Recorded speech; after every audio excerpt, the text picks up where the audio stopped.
What's up, horror fans? It's Danny from TheReefStalked, and I got something a little different for you today. Instead of doing one long review of a single horror movie, I'm going to do a bunch of quick takes about a bunch of horror movies that I watched in the last week on a variety of streaming platforms. Before I get to that, please consider giving our channel a subscribe. We put out a ton of content. Pete is on a crusade. He is on a mission to interview as many writers in the horror space as possible this summer. We have interviews up on the channel right now with Laurel Hightower, Brian Asman, Michael Moresi, and more. And he already messaged me today. He's got a bunch of interviews set up. So if you like horror writing, horror literature, subscribe to TheReefStalked because we got you covered in that department. Also, Charlotte and I did a review of the Screambox exclusive documentary Pennywise, the story of it. We loved it. It's available to watch on Screambox and to rent and buy on VOD. Pete and I did a deep dive review of Nope, and we also had guests Joshua McMillan and Derek Stockton on to talk about Moloch, which is a cool horror movie from the Netherlands, which is streaming on Shudder. So with that out of the way, let's get to my quick takes. Now, I just mentioned Shudder, but we're going to shelve Shudder till later because you've heard Pete and I wax poetic about how much we love Shudder as a horror streaming platform, so I wanted to give some love to a few other services, a few other streaming platforms, ones that you probably have at home, like Netflix. Everybody has Netflix. Everybody complains, horror fans complain about Netflix's horror selection, unless you're talking about Stranger Things or Mike Flanagan. Whether it's Gerald's Game or his Haunting of Hill House, Haunting of Bly Manor, Midnight Mass. If it's not Mike Flanagan or Stranger Things, Netflix is kind of lacking for horror. So I was really happy and surprised to see a new Taiwanese horror film on there called Incantation. This movie blew me away. It is legitimately scary as hell, and I think that has to do with the style of the filmmaking at play here. This was written and directed by Kevin Ko. It is Taiwanese in subtitles, but you've heard me say this before. If you watched our Moloch review, you've heard me say this. Watch foreign horror. If you can read, you can enjoy foreign horror. I love foreign horror films, and this movie is, like I said, subtitles or not, this is just a ridiculously scary movie. It reminded me of movies like Hereditary. It reminded me of movies like As Above, So Below. And if you're wondering, yes, this is a documentary style, not found footage, but more documentary style horror. And this movie does some really cool things where they have narrators kind of talking to you, talking to us, the audience. And I think that really helped to get me into this movie and get me into the story that it's telling. The incantation, the titular incantation, and the meaning behind it is essentially that the way we perceive things can be different. They use an example of a train coming out of a tunnel, and they say, now imagine that train's going into the tunnel. Now imagine it's coming out of the tunnel, and you can actually, based on what perception you want to see, the train is either coming in or out of the tunnel. So a prayer or a blessing, when we say it, it might mean one thing, but it might take up a totally different meaning based on somebody else's perception, and it might come across as a curse. And this movie has to do with curses, particularly one that has fallen this young girl because her mother 6 years ago was part of like the Ghostbusters, kind of like a ghost hunters group, and they went into a tunnel that you are not supposed to go into. And there is a lot of terribly creepy imagery here. If you like movies like Wreck or As Above, So Below, I think you're really going to enjoy this. And if you like movies like Hereditary, you're going to enjoy this. This was scary as heck. Incantation. It's on Netflix. I highly recommend this one. This is a good chance it's going to make my top 10 at the end of the year. I know it's only early August, but I think it's going to be in that top 10. Let's switch gears to another streaming service that you've probably used before, and I'm willing to bet you probably have at home, and that's Hulu.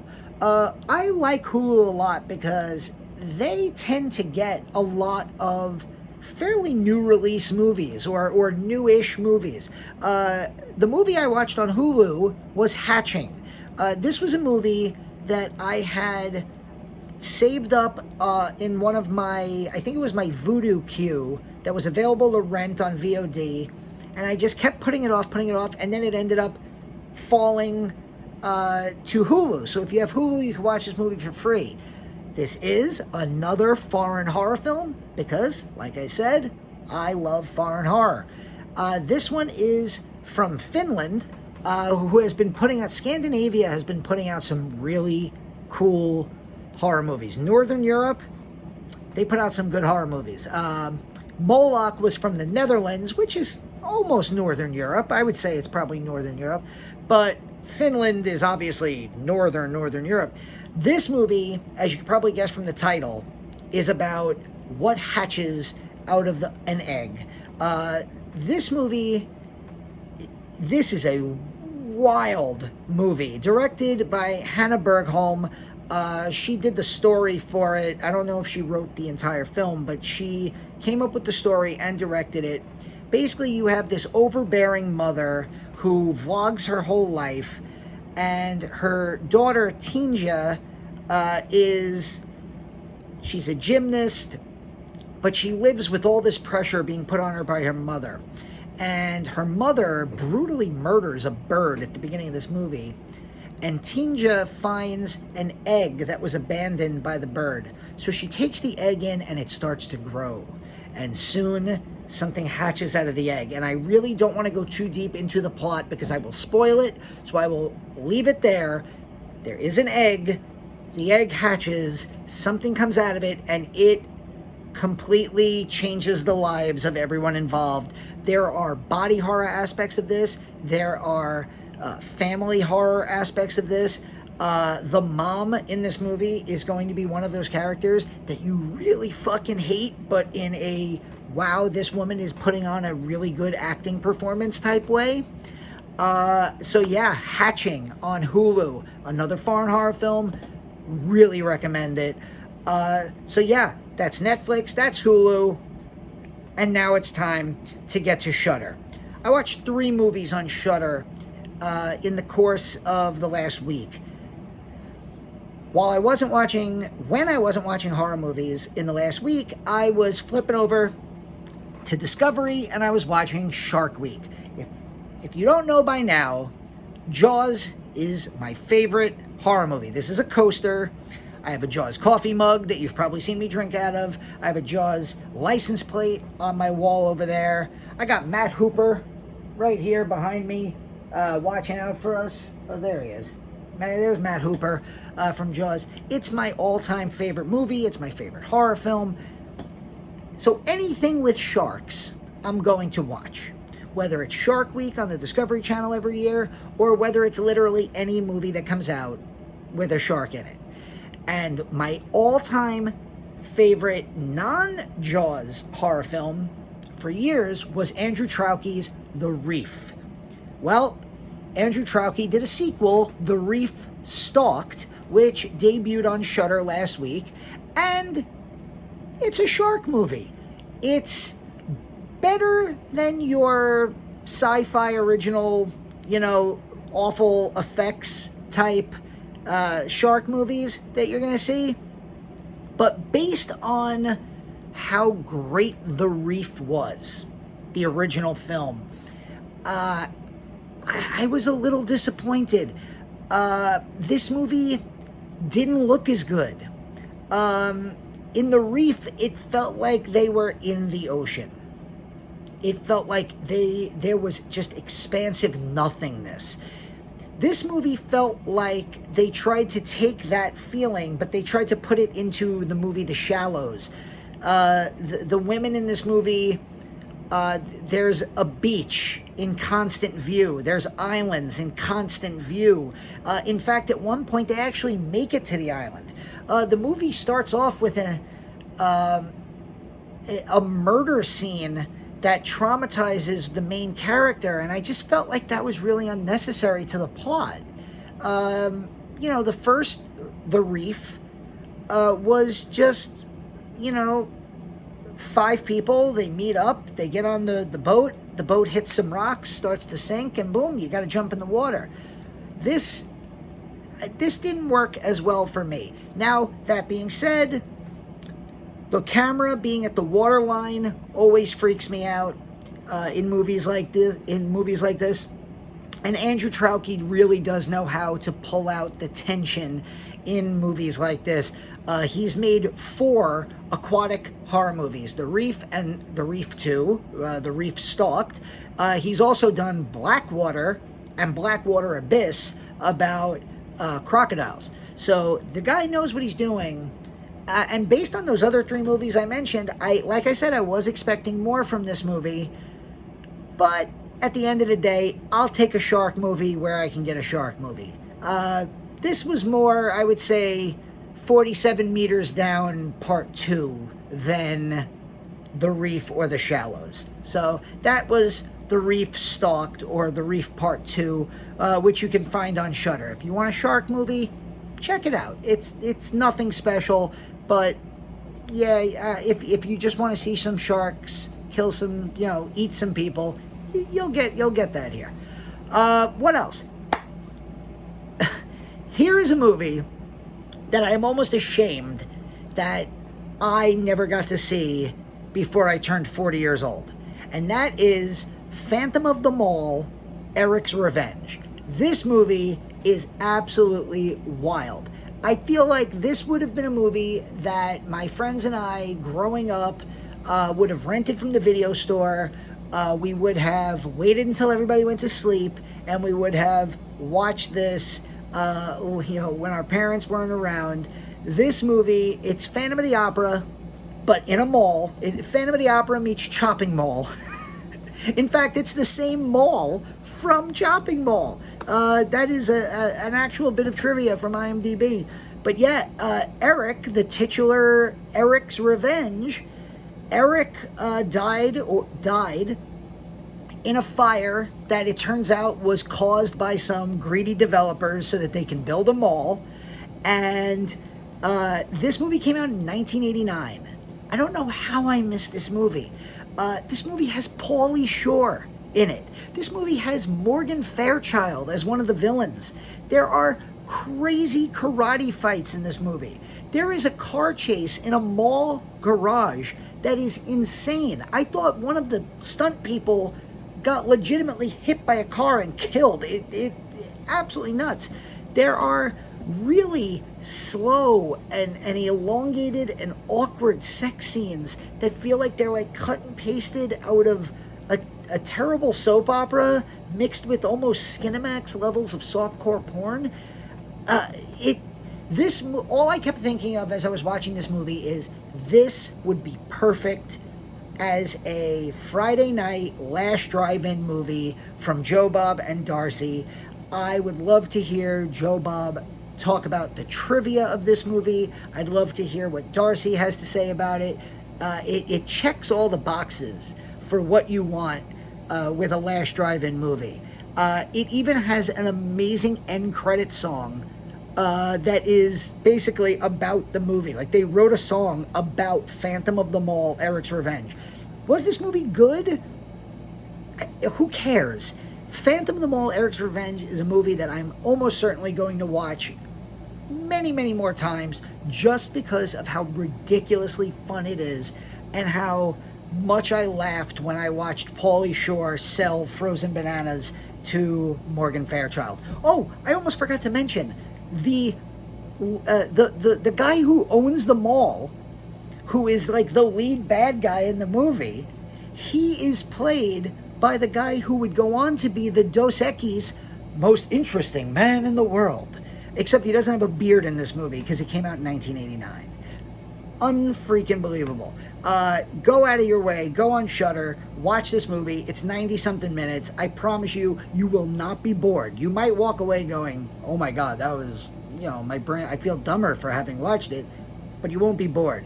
And the funnier thing is, tomorrow, whenever this video goes out, Charlotte and I are going to Broadway to see Phantom of the Opera. She's never seen it before. I saw it a long time ago. But with this fresh in my mind, I feel like I'm going to really enjoy Phantom of the Opera again. Finally, my last quick take on a horror movie is Allegoria.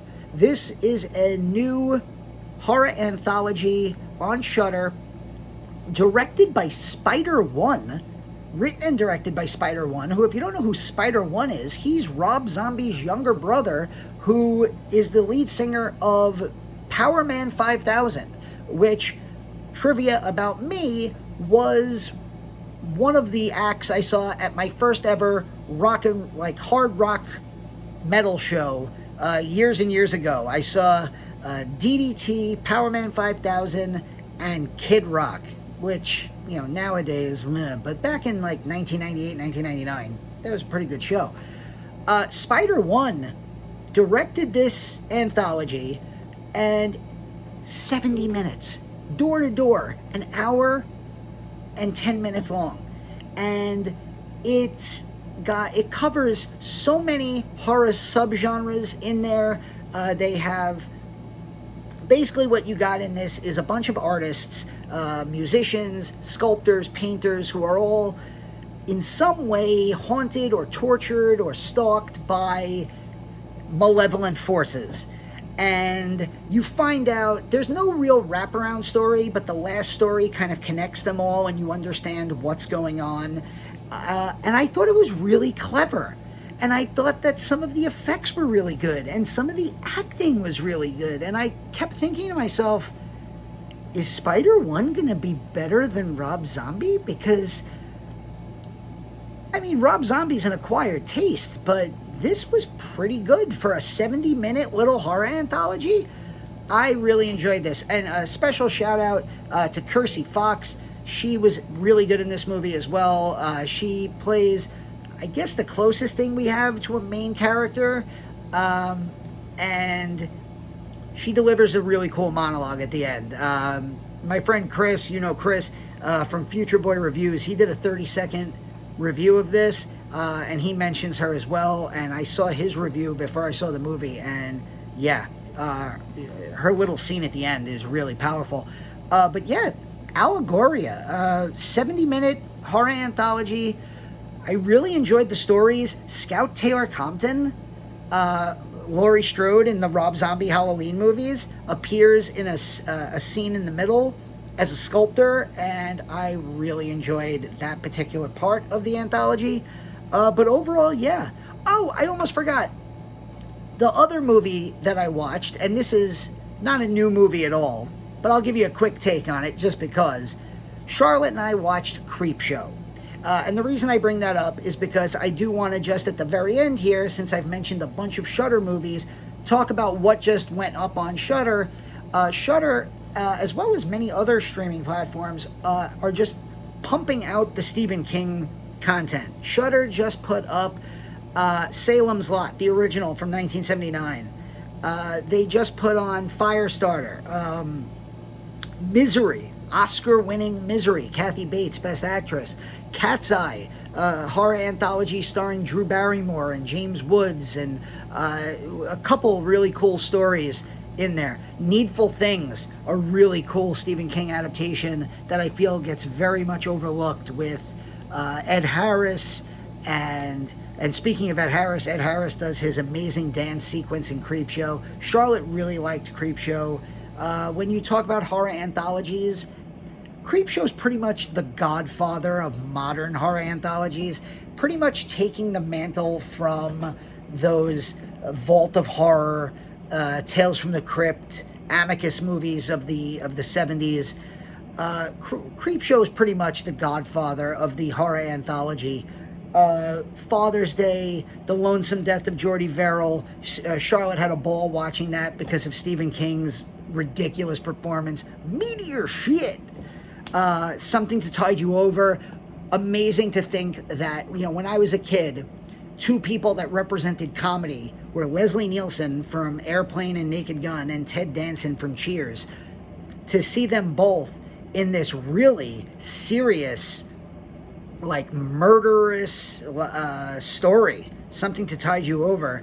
It blows me away thinking that, that they were, because as early as I can remember, all I would ever associate those two men with was comedy.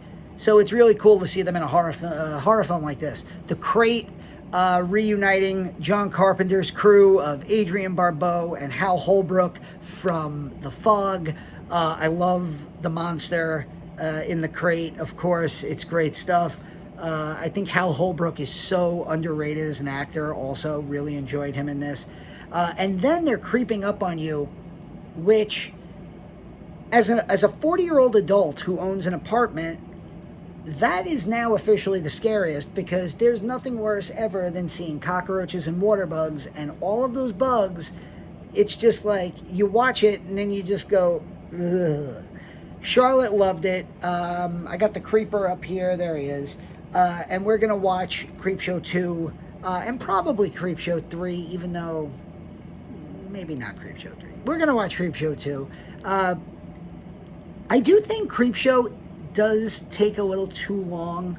I think the stories could have been cut a few minutes each. 2 hours for a horror anthology feels a little long, but maybe it's blasphemous to talk bad about Creepshow. I still love it. Charlotte was really impressed and started to check out the comic. Stephen King, George Romero. It's great stuff. The art from Bernie Wrightson it's amazing in there. But yeah, that was the quick takes. Shudder also just threw up, in case you are in the mood for a wild binge, they just put up 4 Amityville movies. Yeah, including Amityville Dollhouse. That's a movie that exists. But yeah, this was a first-time thing, doing some quick takes on a bunch of horror movies that I've watched.